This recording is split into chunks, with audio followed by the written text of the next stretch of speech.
You're watching The Breakfast Club. Morning, everybody. It's DJ NV, Angela Yee, Charlamagne the Guy. We are The Breakfast Club. We got a special guest in the building. Yes, sir. And Charlamagne told us a story that he must. I saw him. I saw my guy. Somebody else. Yeah, Can we introduce him first?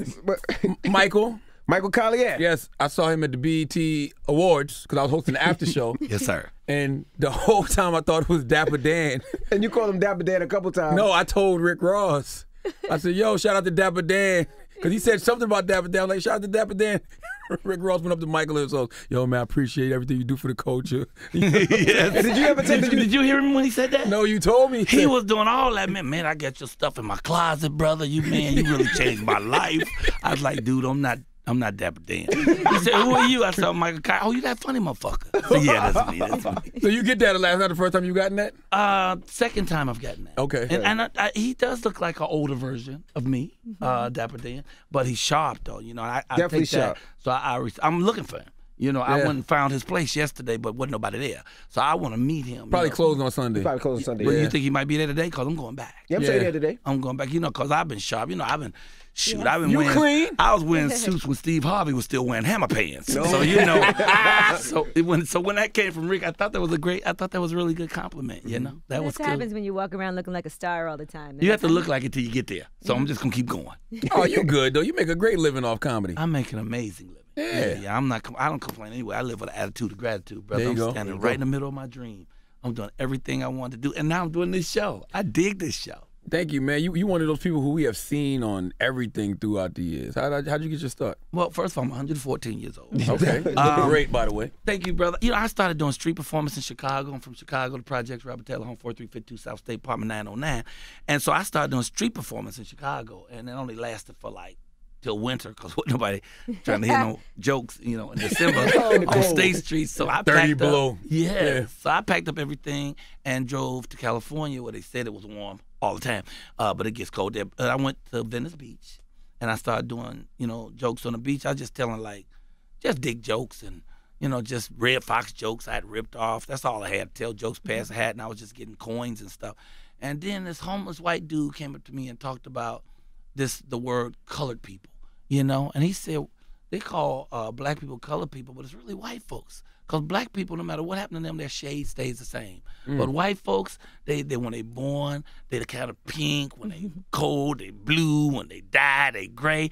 There's your colored people. So I took that piece of material and created it and called it the basic colored people's routine. So I would make fun of all races and show that in the end, the real comedy is racism. That racism is the joke. And suddenly, instead of getting change, people was giving me dollars, man, the $50 bills and, shit like that. The wallet pop out the pocket if you hit them in the heart. So I started doing conscious comedy. The type of comedy makes you think and feel as well as laugh. So I would do racism. Then after that, I would start covering my addiction because, I'm an addict. So I did crack like 23 years. So as of March 1st, I have 8 years of pure sobriety. I was having a good time, too. Yes. I do want to make that clear. Because a lot of times people be doing that woe is me shit. Oh, man, I was an addict. It was hot. Man, I was partying like a motherfucker. Anyway. You said 8 years. I've been sober 8 years come March 1st. Yeah, I knew you was an addict for 23 years. Yeah, and I was a functioning addict, though, because I was doing everything. Man, I was doing movies and writing books, doing TV shows. Yeah. But nobody knew because I did it on my time. You know what I'm saying? I'd have my budget. This is my budget. This is my get high budget. And when I run out, though, I'm going home. I'm not going to the ATM machine. I ain't going to be out all night and doing all that. But you was doing crack, though. Crack, man. I've heard of functioning coke addicts. And we always look at crack. Crack it is feels like functioning on crack seems like it would be worse. Yeah, what got you into crack? Because, back, it used to be the commercials, crack is whack, and people look down on crack. What made you use crack? People doing crack don't look down on crack. I guess that's true. People doing crack love crack. It's like most things that escalated, because I started just smoking weed like everybody else, but I am Put a little coke in the weed, yeah, then you start sniffing the coke by itself. Then I started selling freebase in Chicago, because it was good money. And then, of course, you start tasting your product, and then you say, oh, okay, that's cool. Then I got to California, and one day I had this rock, and I said, well, I wonder what happened if I drop this on this hot piece of glass. And then 23 years later, I'm trying to recover from that shit. No, you start out slow and then somebody else has it and you try it. And that first blast, it's euphoric. It's the blast you end up chasing the rest of your life. You'll never find that one again. Always hear that. So you do that and then, you find yourself, man, in dirty motel rooms with motherfuckers you generally wouldn't talk to on the street because it's for that rock. You know what I'm saying? I was good. I could make a crack pipe out of anything. Did you have what's the crazy thing you made a crack pipe out of? I don't know if it was a piece of glass or car antenna. My car antenna. Oh man, remember the car antennas used to be hollow? Shit, if you came out in the 90s and your car antenna was gone, motherfucker, that was me. I'd take that little piece of Brillo, put that motherfucker in the stem, and and it's funny because when I first went to Cocaine Anonymous and got sober, like about after 8 months, I missed it. And you start missing it. And I love to tell my story because it's missing so what? many crack. Yeah, it's called I withdrawal. missed it crack. Yeah. But I missed it like that bad girlfriend. The one that fuck real good, but the bitch crazy. So when you get through, you want to get the fuck out of here. You got to get out of here. Don't come back, lose my number. So I actually missed it because it encodes into your system. Almost like heroin, it becomes physiological instead of just psychological. You start having an urge and a need to want to go back and do the dance, And so I fell back. Well, I didn't fall off. I jumped off after about 8 months. And then I found myself in the same place. Because I remember the first time I went to get sober, I was like 3:30 in the morning. I'm sitting in bed. My wife is there. She's sad. I come in, it's 3:30. I'm sneaking in, heart pumping fast. I'm sweating like R. Kelly in the playground. And so I come in and I'm sitting there, man, and I'm sweating and I'm thinking, man, I'm tired of this. I'm tired of breaking my woman's heart. I'm just sick and tired of being sick and tired. So I pick up the phone and I called Cocaine Anonymous. His brother picked up the phone and invited me to the meeting. So I went to the meeting and it worked for a while, but then I fell off and I found myself in the same spot again. Exact same spot. It's what happens. It's like when you fall off, you don't go back to where you began. You go back to where you ended. So I was as deep in as I had ever been, And here I am again, 3:30 in the morning, sitting on the bed, feeling sorry for myself, feeling terrible. Picked up the phone, made the call. I'd be damned if it wasn't the same brother. Anonymous brother answered the call. And I went in. I've been in ever since. And, man, I love the gifts of sobriety. Right. Everything I have in my life now, my great queen, I have a great queen. Kelly, first she fine. Same woman that was with you throughout the whole No. I got out, it was a whole turn around the same period of time I started getting sober. I started getting closer to God. Same time I started transitioning out of the relationship I was in. And I've been married to this woman for 24 years. We've been together 28, but when the thing is over, it was a good run. But when the thing is over, it's over. And the worst thing you could do is stay in a relationship that everybody ain't truly happy. A lot of people stay forever and they miserable, but they'll stay. You don't want to do that. They get used to uncomfortable being miserable. It's like part of just what it is. Yeah, it's almost like women who are abused by their men, they are more frightened of the unknown than the known. So they'll stay home getting that ass whooping because they don't know what terror is waiting for them. So they settle. Right. Yeah, I heard an older woman say the other day, he's trash, but he's my trash. Why should I leave my trash and then go take on some other trash? People think that's just what relationships are. So if I leave him, I'm just going to go get into a new relationship with somebody that will do the same thing. Or even worse. Right. That's the fear, is that it could be even worse. But she fought for you to change for 24 years, and then finally when you change, it's kind of like she's not there no more, Well, you know what? And I wonder how much of a fight she put in for my change. I wonder about that. Because, sometimes I'd come home, I'd come in the house and I'd go get in the bathroom and sit on that floor 3 o'clock in the morning for 2 hours. I'm getting blasted. And she never knocked on that door. I said, get your ass out of there. Don't do that. She maybe, 100 feet away in the bed asleep. Never? She never tried once? She never knocked on that door. Wow. And so, and that's not, I don't want to make this an indictment upon her. Because it's not her job to raise me. I'm my own motherfucking man. I'm my guy. So it's on me to do the right thing. But once again, if people get comfortable, it's probably more comfortable for her to just let me go ahead and move as I was moving so as not to disrupt our lifestyle as it was. But The truth is, if it was up to me, she should have kicked that fucking door open and said, no, you don't need to do this shit no more. You need to put that shit away. But I started turning more and more towards God. And as I turned towards God, one of the things that I started getting rid of was the addiction. You know, and because my church is Agape, Michael Beckwith, who is awesome, and he teaches you that you can unfold into your greater self. You know, you can really unfold and keep being better and better, and in getting What's better Agape? and better. Agape is an international center of faith. That's my church in Los Angeles, and Agape means all-encompassing love. You know, it means every type of love that there can be. And Michael Beckwith is not a minister as much as he is a healer and a teacher of truth and light. And so he be teaching us that, you know, you can do anything with your life. And so I should be at a higher place in my life. Not really should. I don't like to say should. I don't like to should on you. Should breaks the 11th commandment. Thou shalt not should upon thyself. Because when you should on you, you take away the greatest thing God has given us, which is choice. So I should on myself before. Did you should before? It hurts Yeah. sometimes. Wipe it up and keep going. So so the thing is, I'm exactly what I'm supposed to be, because everything's in divine order. Either God is running it or he ain't, you know. But the thing is, I would have been further along if I wasn't getting high. A lot of the artists, like the Steve Harveys and the Cedric the Entertainers and DLs, all those guys came up a little after me. Some of them actually had looked up to me, you know. But now they rich enough to pee cream, and I'm pretty much a day player. You know, I'm still dancing fast as I can to get there. But I ain't mad at none of them, because everything that happened to Michael Colyar happened to Michael Colyar because of Michael Colyar. That's why I'm working on 6 projects now and doing my own stuff, and I'm pulling myself back up. But you sometimes have to go through the fire to get the lesson, you know. And so the gift of sobriety, man, I can't tell you. I'm doing a new podcast called The Happy Pod, and I am doing interviews with other addicts who are sober. So my first one I just did was with Lou Gossett Jr., Academy Award winner, and he tells these fabulous stories about his life as an actor. When he won Officer and a Gentleman, he said he didn't win that. Them drill sergeants won that, because they made him go to the military for 3 months and be a drill sergeant, and then they separated him from all the other actors. He couldn't be with the actors till he was on set in the scene, because he didn't want to be their friends. So on the one hand, he talked about his great, fabulous career.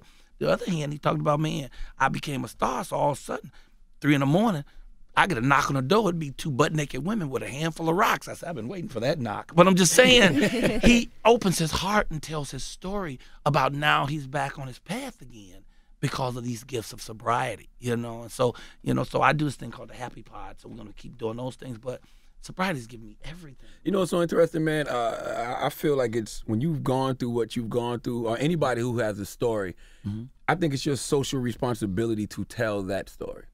Because people learn from it. I really do. No matter how ugly it is, no matter how bad it was, you have to tell your truth so other people learn from it. And it probably helps you remain sober as well when you have It does help you remain sober. I think, because you know what? I'm not anonymous. You know, a lot of people, I mean, I go to AA, Alcoholics Anonymous, but I'm not anonymous. I tell everybody. I tell people in the street. They say, why are you telling me? I say, shit, I'm telling everybody. Because I want everybody to know that I'm an addict that's sober. So if you ever see me somewhere, pick up something, slap the shit out of me. Because you know I'm not supposed to be there. That's not what I'm trying to do. And, you know, Lou Gossett feels the same way. He talks about it. So, we put it out there. It is a responsibility. I'm glad that you said it. Because I was in church. There was a great vocalist named Carl Anderson. And I don't know if you guys go far back enough to remember the original Jesus Christ Superstar, the musical. But the brother who played Judas went on to be a great vocalist, a jazz vocalist, Carl Anthony. He became my great friend. He would watch me on Venice Beach, and he was with me during my time of addiction, as I was coming out of my addiction. And he would say, Michael, you got to tell that story, brother. You got to tell that story. So when he transcended, because he was one of the greatest singers at my church, Agape, everybody celebrated him at this church. So they had this big celebration. They allowed me to come up and do some of my comedy. And I do a whole routine about my addiction, about how I was so high one day I broke into my own damn house, you know. So I'm doing this whole thing about it. And the audience are loving it. The congregation is loving it. But this one erudite brother, this, you know, rich brother from Malibu, he actually has a black museum in a basement of his home, right? You can go in his basement and he's got original money from slavery with black people on it, and a letter from a white guy selling a slave to another white guy and telling him how to treat him. I mean, he's into his blackness. And he pulled me to the side and said, brother, you know, I'm sorry that happened to you like it happened to you. And I don't care how funny that story is. You should never tell that story. You shouldn't put that story out there. And, you know, and it was church and everything. But in my immediate response is I said, man, fuck you. Because Carl Anderson, who I was there celebrating, always told me, you should tell that story. This story is the story that heals other people. If someone is getting high now and they 2 years in and think they can't get out, they look at me and they see I did 23 years. Well, what was his reason for saying you shouldn't tell the story? Because he didn't want you to say something that's negative and you're black and you're supposed to be a black, I don't know. I don't call myself no star or no So celebrity. just pretend to be perfect? Yeah. The thing is you want to keep that image of, you know, all is well, Everything but is good, it's right? not true in life. In life, you know, there are some bumps and sometimes things don't go like you want them to go. Nobody is perfect. Right. You know what I'm saying? Jesus couldn't save everybody. You know, he could walk on water, make that good wine out of but Imagine telling Jesus not to tell his story. Imagine telling people not that. to tell the story of Jesus. And he would tell us, you can't save everybody, you know, but you can save yourself. And you can save yourself by just being true to yourself. You know, the closer you get to your center, the closer you get to God, because God resides in the center of your heart. So the thing is to keep trying to get closer and closer to your own center, to settle and keep Father God first. So if you keep God first, you can do everything. You know, anything. I mean, I'm doing films. You have your one-man play. Oh, the one-man show is off the chain. It's called Michael Kaya's Mama. That's my mom.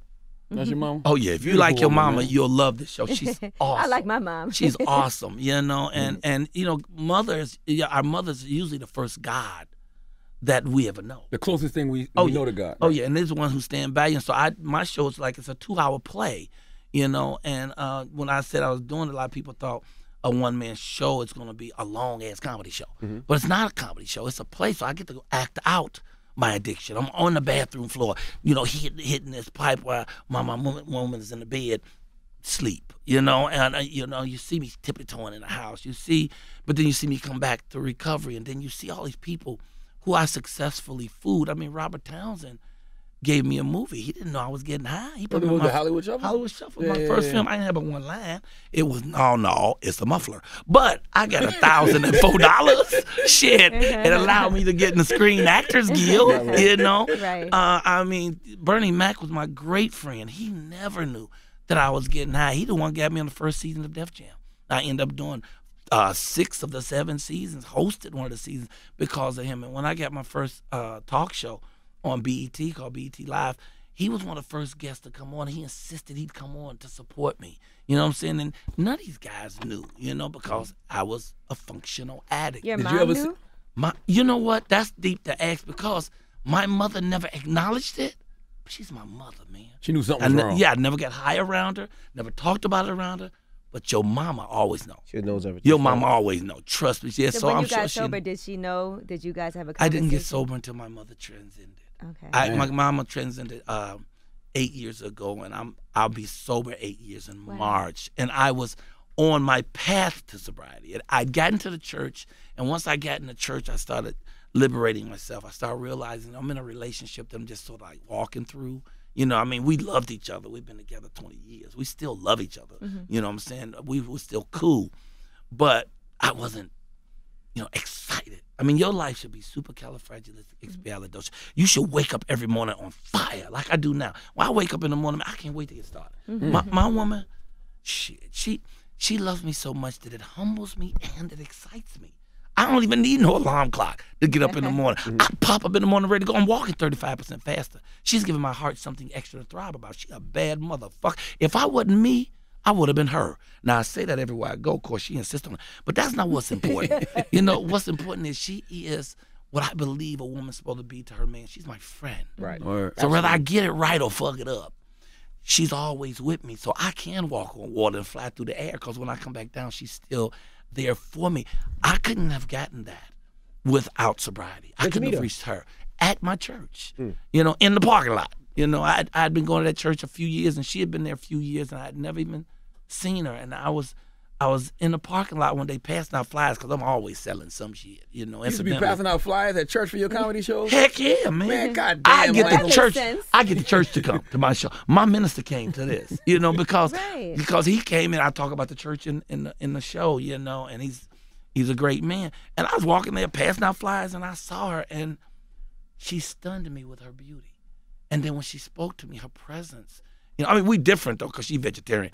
and I'm not. Okay, I think we got to eat these animals. No. We got to eat these goddamn animals. When I eat a chicken, I am doing the Lord's work. And let me tell you something. God created You didn't everything. change your appetite at all? Like you didn't change your eating habits at all? Maybe No, cut I'm back changing on them. certain things? I'm changing them. She's got me off more of red pork? meat. No No red more- meat. No red meat at all. I No only red eat meat. chicken, but I only I still eat. enjoy me some cow now. I can't do it. I can't do it. I eat chicken, but only chicken breast. And technically, chicken don't have breasts. Technically, chickens are titless because chickens don't have memory glands. So you really have and chicken chest. Chicken chest. But that's healthy. So I'll eat chicken and seafood and then any fruit and any vegetable. That's what I so basically you're do. improving on it. I'm trying to get there. At some you point, know? you'll be a vegetarian, maybe. Okay. All right. I don't know. I don't know because I really do like the texture. If Right. I can find the food with the texture and the seasonings, I would do like sometimes if I go to an African restaurant, they actually can figure out a texture and a seasoning that makes it good. Right. I can do that. I like them Impossible burgers though. Them Impossible Impossible burgers are good. They're like vegetarian burgers. They taste good. Until you remember that the shit ain't meat. Then you'd be like, oh shit. It should make you feel better. Changing your eating habits does make you feel so much better too, though. It That's does, probably though. part of the reason you have more energy. It does. You have more energy. You have more light. Well, she's also one of the reasons I have more energy. But how old is she? How old is she? Yes. She is 53. Okay. You know, but I just turned 61. But I don't feel a day over 59. But she's so beautiful and her heart is so great. And dope. she's so loving. It's like I can't kill nothing in the house. When I say love, I can't kill a bug. If I see a bug, I gotta put that shit in the cup and take it out Oh, that's and nice of you. release it. I mean, the first time I met I'm her, throwing shoes. we was walking one day holding hands. She pulled away from me and went and hugged a tree. I said, what kind of voodoo bitch is this? You know, but She's loves a real tree hugger. Oh yeah, I hear that term. I never seen anybody actually do it. Literally. Well, you know, those are two different things because a tree hugger really are the people who hug them to keep you from cutting them down. She hugs them Gotcha. because she loves nature. And she'll see an awesome tree that's like 100 years, and she'll go embrace that tree. You ever get jealous? Well, once, you know, because of the big ass tree. Yeah. But no, she's so amazing. Kelly is all that. I you want. know? I wanted to ask you, like, when you was struggling with addiction, when you used to see other comedians playing crackheads or other actors playing crackheads, did you ever look at them and be like, "Oh, that ain't how it goes down"?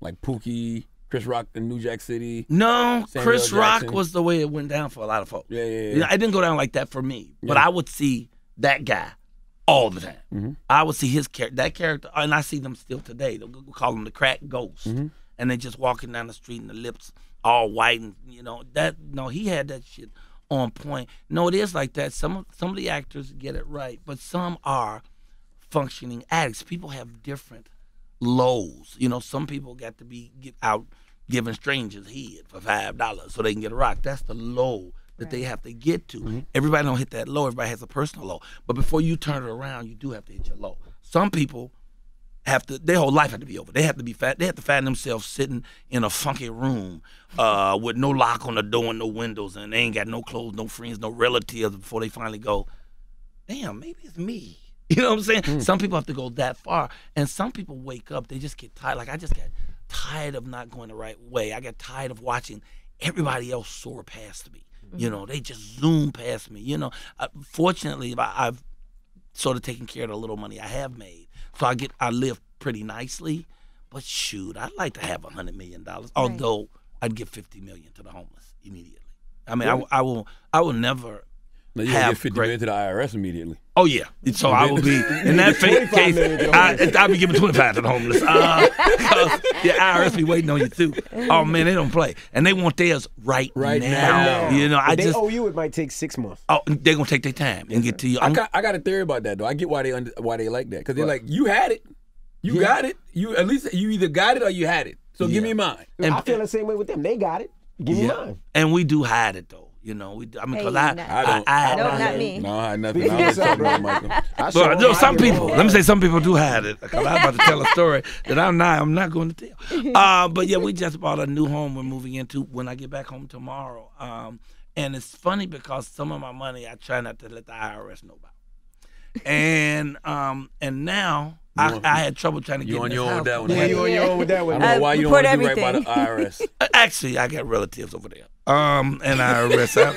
This is comedy, y'all. This is comedy. I pay all much. Because, you know, it's funny, when I was doing Venice Beach, I did Venice Beach for 9 years, from 86 to 95. And I did like 6 figures a year. You know, and after the Doing second comedy year. on the street? Yeah. And you didn't have to pay taxes weekends, on that. Weekends only. No, but you have to pay taxes. But I would, after the second year, start volunteering the taxes and paying, because they would guesstimate. They would come and sit in your audience and watch what you're doing. Wow. And then they would guess that times how many shows you did and come back and get you. Because there was a white guy out there named Robert Gruenberg. He would throw a running chainsaw, an apple, and an egg. Oh, I remember him. Yep, and he'd eat the apple, bite off the apple, and not break the egg. And he made his money. He quit.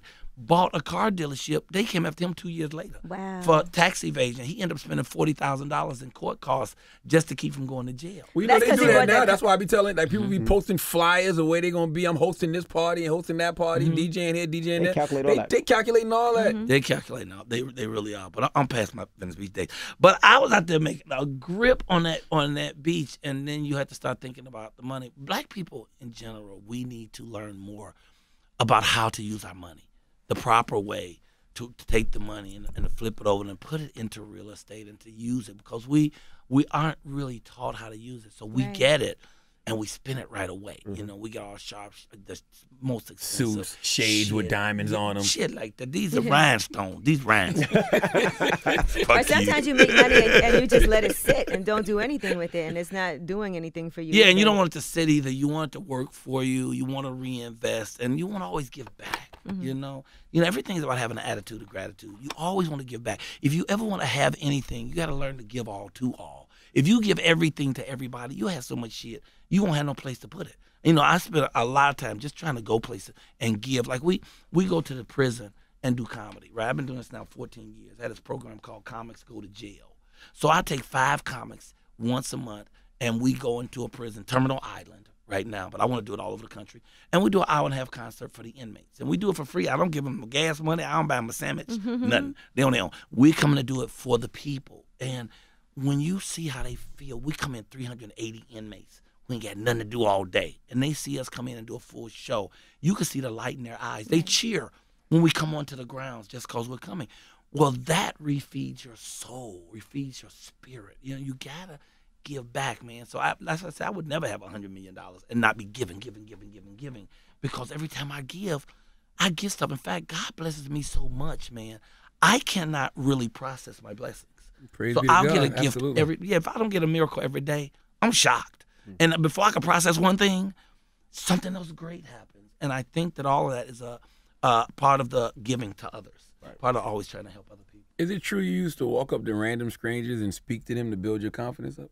No, I wouldn't do that. If I needed confidence, I'd go to the mall. Okay. You know, because so many people know my work that I can just walk through the mall. People come, oh, we just love you. Oh, my mother loves you. That pumped me up. I do that for about 10 minutes, and that's good. No, I'm scared of random I strangers. bet you was a hilarious crackhead, though. But I wasn't doing it in public, so you ain't know. I was just hilarious. You didn't make the people to laugh the 3 that you were people. with? Yeah. Oh my God, yeah, we had a great time because that's why I was doing crack. I don't know what nobody else was doing. It was fun.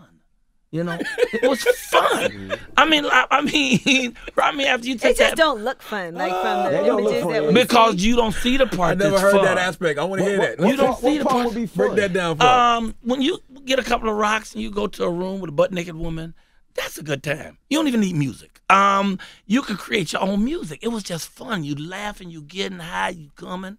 Coming is fun. I don't give a damn what nobody. Let me tell you something. You ain't never seen nobody mad while they coming. Just think about that. Think for a minute. No, guys be mad because it's too quick. No, they haven't. You think about it. Tell me one They time. be mad like, damn it, I wasn't Nope. trying to. No. They might only if they came too soon. Yeah. But if they didn't Not do that, during it. After the fact, you might think after about the it. fact. But ain't nobody ever But you know been. what, too? Because when you think of a crackhead, you have the mentality of Pookie. That's what you always think of when you think of a crackhead. Yeah, you think that it's about misery, Right. and it ain't all about misery. It's just about misery when you run out of rocks. You be What's like, the funniest crack experience you had smoking? Now you know the funniest experience is I almost got killed. I went out. I went out on this dark street. I went out on this dark street to try to buy some dope, and it was in Rialto, California. And I never told this story.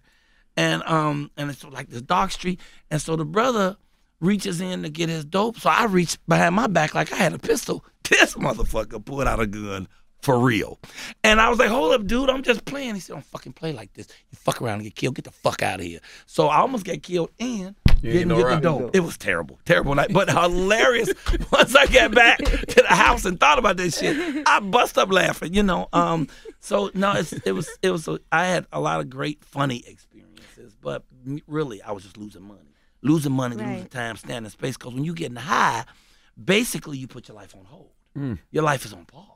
You know what I'm saying? And you watch, and everybody else goes past you, you know, and then you start wondering, well, how come I'm not getting these opportunities? You know, because you don't think anybody know you have, but you know, you think don't nobody know. But you come in and your skin a little moist from that sweat that you think you done cleaned up before the audition, and they looking at you, but they really know, you know. So I mean, I've missed more opportunities and messed up more friendships than I could probably even name, and I mean, a lot of them I don't even know about because they never even tell you. You know, what happens is the folks just don't mess with you. You see other people, you see other comedians and actors that you say, oh, I know he's on crack, or I know he's on drugs, just for no one having that feeling? Yeah, there's some folks. I mean, you know, but really more so with family members, you know, because I got brothers who we are all doing this dance of addiction. You know, my father was a professional alcoholic. He loved alcohol. He would drink a fifth of booze a day and smoke 3.5 packs of Pall Mall cigarettes. You know Pall Mall? Like smoking fucking wood. That shit ain't got no filter. You know, and he was a diabetic. So, you know, you ain't supposed to be drinking at all. So my dick, I have a brother that's a heroin addict. He been on that shit 52 years. Wow. I got another brother struggling with crack. You know, so it's sometimes it's in the family. They have 4 brothers. 4 brothers. You know, and it's sometimes it's in your system. It's in the family. You know, but I think you can learn from anything. You know, 100%. Everything is a lesson or a blessing, and if you're lucky, it's both. You see it. You see all the stuff that's going on in Chicago. You from Chicago? Yes. Yeah. You ever go back and try to talk to some of those kids and that youth on the black and black killings, all these murders? Brother, I've been trying for the longest to do this thing I put together. I've gone to a lot of the major musicians, and none of them come through for me on it. But I wrote a thing called The Soundtrack of Your Life. And it's going to be a short film, but it started out going to be a music video, because the soundtrack of your life in Chicago now is gunshots and helicopters and sirens, you know. And so I tell the story of a king and queen who comes to America to save this lost tribe called the American Blacks, and to save them from themselves. And so it's this flat. So I put all these pieces of music together. I got all these artists. So I have like 8 artists so far, including the Brat. The Brat created a piece of music just for it. And so I have 8 artists who put music together for it, but I could never get a big enough artist to help me. I went to Common several times. I talked to Russell Simmons. Russell loved it. Russell said he'd get behind me. Russell loved it. And I laid the story out because it's an awesome story about this king and queen. And they come, and these 2 brothers about to try to kill each other. But when they get through talking to them, they realize that we're really brothers. And they hug each other and walk down the street and throw their guns away. And I was going to use that to try to raise money, to raise awareness of how much we really are great. That could still happen. I'm hoping it could happen. I still have the work. I just can't find a great enough artist who will step up and say, yeah, because one artist that's great puts his name on it, and then the other artists join in. I mean, I wish you guys could hear the music. Your Chance, you hear that? It's a good idea, Chance. I tried to talk to Chance. I talked to his daddy twice. But I couldn't get to him because it's just he's so huge. You know, it's just when they get so far, they have so many gatekeepers, so many barriers between them that you never get to him. So he probably never even knew I was trying to talk to him. You know, Common though, because I talked to him several times. You know, Common, he know. He hear you now, and I ain't here to put nobody on blast because no one owes me anything. But I think that black people owe it to themselves to remember how great we are. Yes. You know, and I mean, I don't believe in racism. I believe in race pride. But the truth is, I see white folks killing themselves every day to get what black people come by naturally. Damn right. Shooting shit in their dick, their ass, their lips, wearing our hair, rapping more white rappers than black rappers. You know, everybody want to be black except black people. And it's because I love being black. Yeah, thank you. Me too. I love it. It's a privilege black to be people are black. my favorite people in the whole wide world. And I say it in a room full of white people. Damn right. Don't give a fuck. But so many of us don't, because we're really been trained to hate each other, to be scared of each other, and to fear each other, and to forget where we come from. And Africa is so awesome that society don't want us to know about it. if black people know about it, they'll study it, they'll pay attention to it. Then you remember what all came from Africa. All the oil, all the gold, all the silver, all the platinum, all the diamonds, but most all importantly, the people. all the kings and all the queens. Right. Yeah. And when we remember where we come from, we'll be so busy lifting each other up. We won't have time to shoot each other down. In Chicago, they're up to like 1,600 this year of killings. And 44 shot Sunday. See, yeah, 14 hours. It's a 14 terrible hours, thing. And yeah. I think that I can make a real dent in it in Chicago. I can make, because they know who I am there. They love me in Chicago. If I could pull it, or when. I'm not going to say when, if. I'm going to say when Damn right. I'll pull this piece off, because talking to y'all about it has re-energized it in my mind. So now I'm going to pull it back out and start chasing people again and see if I can get enough artists, you know, who have enough juice where we can put this thing down. Because when you hear the story's off the chain. And the music so far, they got a guy there named Solo Redline. Do you know him? This rapper has been rapping on the L trains. And 2 years ago, he got 30 million hits on the internet from rapping. He's really fly.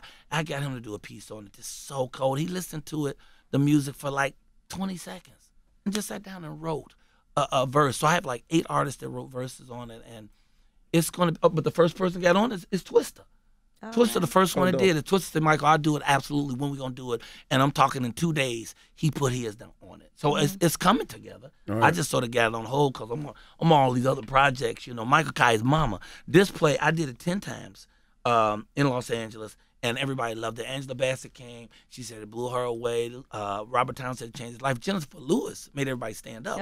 Although I love don't her. think you're supposed to scream out in theater, stand up, bitches. Jennifer But Lewis she does did what it. she wants. Yeah, she did it. And then they brought me to the National Black Theater Festival. So we did it there, and they said it was the best show of the year. So we're going to do 100 cities with this play. Dope. We shot it for Netflix. And people say, Michael, ain't you boycott Netflix? Fuck no. I ain't boycotting shit but poverty. You hear me? So we shot it for Netflix. We're editing it now. It looks beautiful. How can people get tickets? Or how can they find out more about it? Well, you can find out more by going to my webpage, which is therealmichaelcolyar.com. It's a new web page. It's really nice. You can go and get information for all the stuff we're doing. Because this show, it is so good, and it reminds us of our mother's power, of God's power, Right. and that we can turn our lives around. But I'm shooting Venice Beach this summer, too. So I'm shooting it as a 1-hour special called The King of Venice Beach. Leslie Small, who directed everybody's stuff, all of Cat Williams, all of Kevin Hart's stuff, is building a stage that looks like a king's crown. And I stand in the middle of the crown in the center of Venice Beach and do a 1-hour special this Take it summer back to where called you The started. King of Venice Beach. Yeah. Dope. That's dope. So we're trying to get everything in, you know. So that's it. You know, Leslie Jones recently said it's a comedian's job to make the ugliest stuff funny. Do you agree? Absolutely. Absolutely, because then you can deal with it. You know, ugly ain't really ugly if you can deal with it, because you take the power out of a thing. It's the things that scare us that really hurts us. We don't have to be fearful. You know, if we keep God first, and God is in the humor.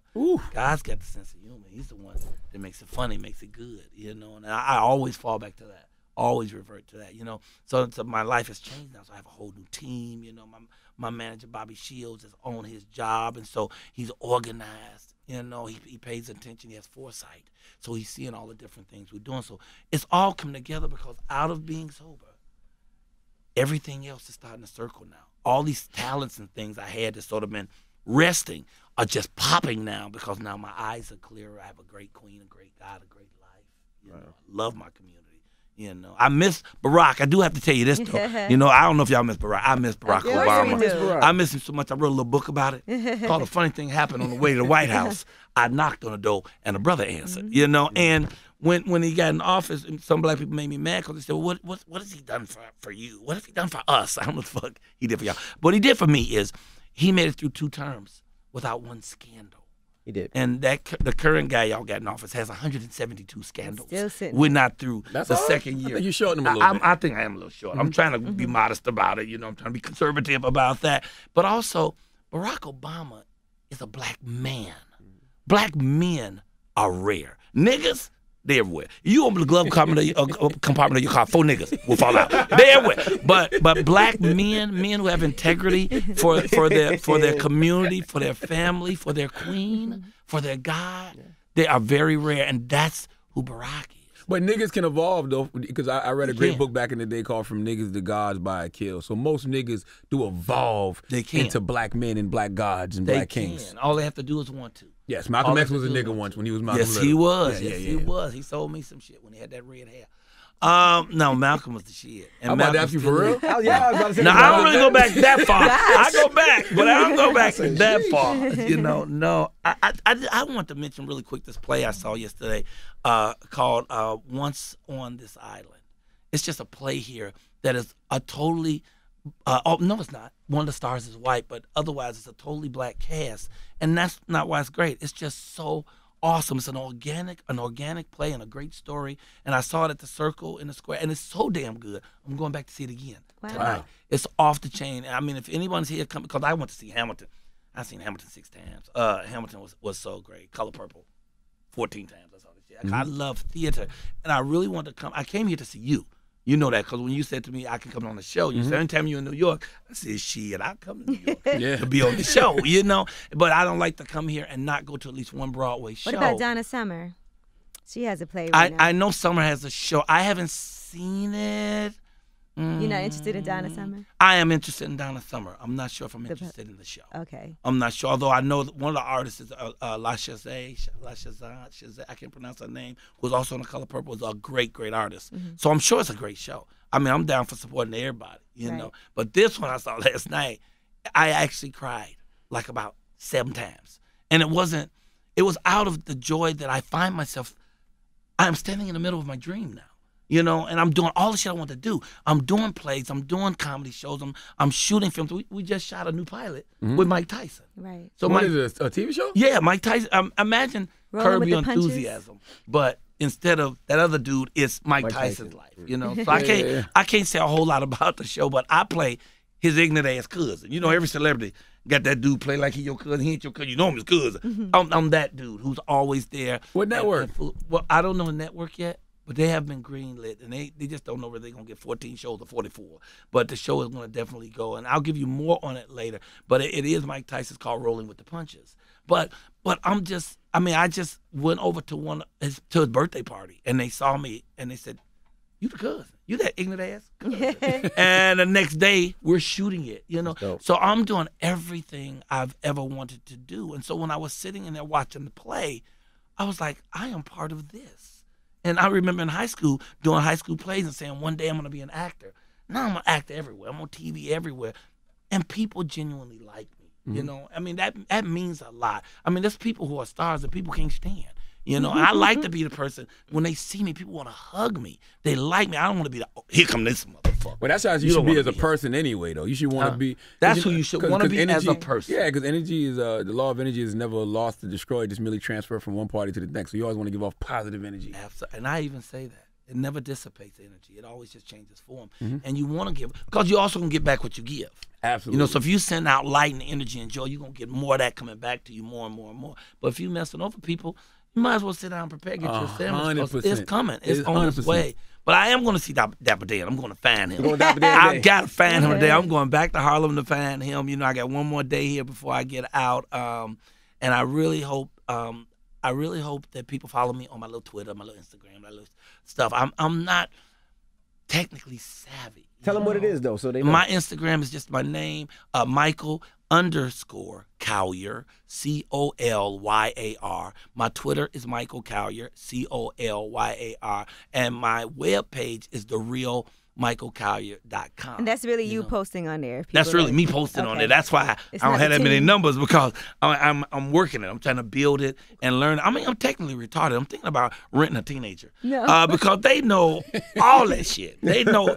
It's like a magic You're gonna wand learn. to It's them. pretty easy. You just come out, post. Here I am at the Breakfast Club. I saw you were in Detroit. Yeah, I do be. I was Yeah, gonna say, I that's tell them I was coming before I came in here. Yeah, I saw Yeah, I that. hope they look. Did you see it? Yes, I did. Oh yeah, I be trying to put it out there the best I can, you know. And I do hope people go to my podcast called thehappypod.com. You need to get Lamar Odom on there. Have you ever had a conversation with Lamar Odom? But I'd bring him on if you tell me how to get to him. That's what you need. I bring him on. Okay. You know, anybody who come out and DMX. Well, DMX in jail He right in jail now. right now. But he gonna get out sooner or later. Sooner or later. Sooner or later, yeah, he ain't gonna be in there forever. You know, I would love. That's what I want to do on that show is interview all these stars and people because at the end of the day, we are just people. Yes. At the end of the day, no matter what we have, that's not who we are. Who we are is our internal selves. How do we treat people? Yeah, how we love people. People talk about God, and I don't name him. You know, the good thing about sobriety is you have to accept. They say you have to accept a God, but you accept a God of your choosing. Mm-hmm. So it don't have to be Jesus or Jesus Daddy or Allah or Yahweh or Yahoo or Bob Or Jehovah. It's the God that resonates with your soul. Because I think that there's one God, and all the other gods are all the paths to that one. In fact, my minister Michael Beckwith tells the best joke about it. He said this guy died and went to the next place, and so St. Peter come up to him or whoever the guide is and said, "Look, I'm gonna give you a tour. Look over there, those are the Christians. Shh, shh. Over there, those are the Muslims. Shh, shh. Over there, those are the Jews. Shh." And he said, "Well, why you keep whispering?" He said, "Because they all think they're the only ones here." You know, and that's the reality. Everybody think they're the only ones here, but you live the God life by living in a way that you love other people. Jesus was not a Christian, and Buddha was not a Buddhist. These were enlightened men. So if you want to live the God life, you just want to be kind to other people. That's what GOD acronym for GOD could be gain your own definition. Gain your own definition. Yep. Love people along the way. God is love. It's an interchangeable word. Just love people, lift people up, appreciate other people. Be good to yourself. Be good to your queen. You know, be good to your queen. She's the Yes, goddess. sir. She's the one who's going to heal you. You know, I was watching one of the interviews the other day with you. I watched it last night. I started studying as many as I could see to see who y'all talked to, how you talked to with Kevin Hart and talking about the stuff that he's going through. And I really liked watching how he was maneuvering what he was saying, you know, because he has gone through relationships and he got out of one marriage, he's in another one, then to have that little struggle come up and he has to deal with that and still come back to his queen and she bring him back. All these are the journeys that we take. Yes, sir. It's just life. Sometimes you get caught up in some shit. Yes, sir. And it's hard to have everything and not want a little bit more. There's something strange about that. You know, when you got everything, you just want just a little bit more, you know, and so sometimes we cross the line, but when we can bring ourselves back, when we can say I was wrong, I'm sorry. You know, in my one-man show, I left my woman. I moved on with my life. And while I was with her, though, I had a child out of wedlock. My daughter is 23 now. She's stunning. And I had to go back to my wife and apologize and tell her about what happened. So in my play, I come to the edge of the stage and say, you know, Brooks, I know we weren't getting along, but you did not deserve my betrayal. I apologize. I hope one day you can forgive me. And I do that public apology to her in my play every night. We're going to do 100 cities. And I'm going to do it 100 times because we as men have to know that we have a responsibility to go back and clean up our mess. If we make a mistake, we're human. You're going to make some mistakes. But if you make that mistake, be man enough to say, hey, I was wrong. I'm sorry. I'm really sorry, and I want to apologize. Did you tell her after the baby was born? Or No. As it turned out, baby mama tried to tell her before I could. Uh-huh. So baby mama called her and left the message on the answer machine. You know, Brooks, Michael's pregnant with my baby. You know, I'm pregnant by Michael's baby. I'm about to say, and so damn. I was like, damn, You should have been on over. I said, oh, I got to tell her now. You know what I'm saying? So I didn't have no choice. So I had to tell her. Did she know your wife? Yes, and she knew my wife. She knew my wife because she actually had worked for me, you know, for a moment. And so she knew my wife. But me and my wife were we were in a space where we weren't really, you know, together. We was in love. We was, you know, I was really more like going through the motions, and I was wild and high and wanting more, you know. And so I met her, and she was what I wanted to because I really wanted a child, you know. And my wife, when she came in to the relationship, was like, yeah, we're gonna have a child. But once she got in, she changed her mind, and I really wanted a daughter. And this woman wanted to give me that daughter, and I really was going to leave my wife for her, but I had a rule: no one messes with Brooks, no one messes with my wife. I had to protect her, and she was calling herself going to hurt her by calling and saying, hey, you know, I'm pregnant. And I was like, oh, shit, I got to tell her now, you know. And it was deep because I had to go and tell her, and she passed out. She stayed during it? She stayed with me. I mean, she passed out. I never seen nobody pass out. I seen people die. I never seen nobody pass out. And when she came to and I told her what it was, she said, well, you could never see that woman again and never see the child. And she said never see the child as well? Wow. Yeah, never see the child at all. She hadn't had the baby yet. Never see the child. And I went for it. because I felt like I was wrong, and I felt guilty, and I went for it. But when the baby got 7, the baby wanted to know her father. And she came to seek me out, and that's when I went to my church Agape and talked to Michael Beckwith. And I said, what am I going to do? I promised my wife that I would never see this woman or the child. And he said, dude, that ain't no promise you can make. You need to carry your ass home and tell your wife you have a daughter that you're going to raise. Damn so right. from the time she was 7 on, I've been able to be in her life, you know, and we're tighter now than ever. But the earlier days were rough because she felt some resentment, my daughter, that I wasn't there for her, like I didn't want her. But I always wanted her once I know of the her. But before she was her, it was the circumstance. Yeah, I mean, I understand that your wife tried to make you choose, but you really didn't have a choice in that matter. You're either going to be a father or you're going to be a deadbeat, one of the two. Yeah. And you wouldn't even want to be with the deadbeat. And when she said don't see her anymore, it wasn't because she was a bad person. It was like her knee-jerk reaction of the betrayal that I had brought to her table. And you were trying to do whatever it took to keep it together. Yeah, I was just trying to keep it together. But, you know, and so I'm still healing and patching and fixing things. And that's, you know, how life is, unless you just, I don't know, some miracle person. You're going to have some spots that you got to clean things up. You got to fix things. That's a fact. And it sort of makes it exciting, too. You know, it's the adventure. The problem with this era is that they're not letting us make mistakes no more. You know what I'm saying? Like, they're holding you to every mistake you may have ever made in your life, past, present, whatever. Wow. And but don't do it. Don't you let them. You know, you remember who you are. Remember your worth. Remember that if you plus God is a majority, one with God is a majority, you can stand against anybody and anything. So I don't worry about people who do better than me or make more than me, because in life, really, the truth is, I ain't better than nobody, but ain't no motherfucker better than me. That's right. We all on the same plane. You know, we all have the same tools. How do we use them? Just like what stuff happened to you, it don't matter what happened to you. What happens is what's important, how you deal with it. How you gonna handle it? You're gonna go back and say, I'm sorry. You know, you're gonna say please when you want something. You'll say thank you when you get it. The basic shit we need to know, we learned in kindergarten. Damn right. Just be decent. Be a decent person. That's all I'm trying to be. I ain't trying to be perfect. I ain't trying to have 100 jobs. I just want to have 6 good ones. You know what I'm saying? Because I do love money. Now, money is not God. It is not God, but it is the lubrication of life. You can't actualize your dreams if you can't pay your damn rent. So I enjoy money. I like things, you know, but I would never be so wealthy that I won't give. I want to just give. Every time I give. So last night we went to dinner. I went with the cast after the show, and we sat and had dinner, and I always only eat half. If I go to a nice restaurant, I only eat half. The other half is going to someone homeless, and I'm going to find them and give it to them. And it's not a lot. But for a person who's sleeping on a bench, shit, that meal is heaven on earth, man. You know, I would go on my stages after comedy shows and tell people I challenge you within the next 48 hours to give $5 to somebody in the street that you don't know. And $5, if you in these clubs seeing me and you done paid for a ticket and these high-ass drink prices, $5 don't mean shit to you. But $5 to somebody who sleeps under a bench is a miracle. And if you can create a miracle and it don't cost but $5, don't you want to be part of that game? And if you don't want to be part of that game, I ain't fucking with you no way. Because you've lost a part of humanity. It's the best part of you, which is love, which is God, which is spirit, you know? So, yeah, so that's what I'm trying to do. I'm trying to tell jokes and heal the world all at the same time if I can, you know? I want to make a difference, you know? And I want my mother and God to be proud of me. I really do, you know? And my mother was she was spectacular. She was amazing. She was really, really sad. And she still is. Because look, she getting me paid today. She's been gone 8 years, and she's still sending me to the bank. You know? The website again is The Real Michael Colyar, COLYAR.com. Twitter at Michael Colyar, COLYAR. Instagram, Michael_Colyar. So I just got the new house, but I'm going through something. We don't have a pool. Everybody say you ain't got no Wi-Fi. Yeah, we ain't got no pool. And I can't swim, but we need a damn pool. Everybody's got a pool. We need a pool. So I just want people to know that I'm doing all kind of.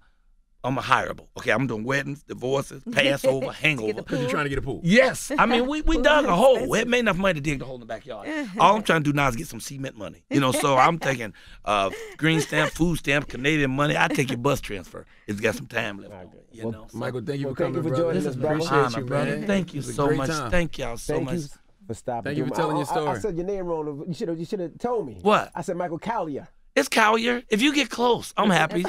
Especially on the check. You can Spell it right misspell on the it. check. As long as I can catch it, it's a on beautiful thing. All right. Thank y'all. Hey, man, thank you very much. God bless y'all. It's the Breakfast Club. Good morning.